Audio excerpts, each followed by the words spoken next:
Madalas pag may hiniling tayo, gusto natin makuha natin yon sa oras na nais natin. Pero pag hindi agad nangyari, iniisip natin na hindi ito tinugon ng Diyos. Pero ang katotohanan, kapatid, ay hindi kailanman nahuli ang Diyos. Palaging tama ang kanyang panahon at ang kanyang oras. Pakinggan mo to, kapatid. Iniangkop niya ang lahat ng bagay sa tamang kapanahunan. Pinapahayag dito na ang buhay ay may season, kapatid. May panahon ng paghihintay, may panahon ng pag-iyak, may panahon ng pagtanggap, at may panahon ng kagalakan. Ibig sabihin, itinakda ng Diyos ang lahat ng bagay. May ginagawa na siya, kahit hindi pa natin ito nakikita. At minsan, habang naghihintay tayo, hindi lang sitwasyon ang inaayos ng Diyos, kundi pati tayo ay binabago niya.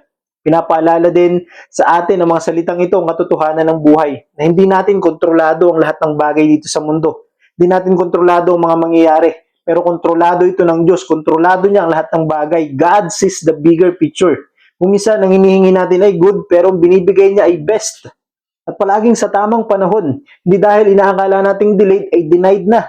Baka kasi inihahanda ka pa ng Diyos sa blessings na hinihingi mo. Kaya pag pakiramdam mo na na-stuck ka na sa pangarap, sa relasyon, sa panalangin, tandaan mo ito, kapatid. Hindi tumitigil ang Diyos. Kahit akala natin tahimik siya, kahit akala natin hindi niya tayo pinapakinggan, hindi po, kapatid. Because God is working behind the scenes.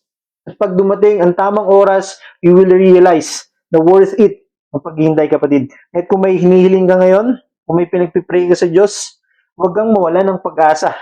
Trust His timing. Trust His heart. Trust His words.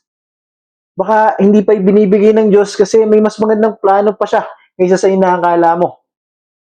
Kaya ang gawin mo, mas lumapit ka sa Kanya, mas magtiwala ka sa Kanya at ibigay mo ang timeline ng buhay mo sa Kanya. Because when God writes your story, laging may perfect ending sa tamang panahon. Amen?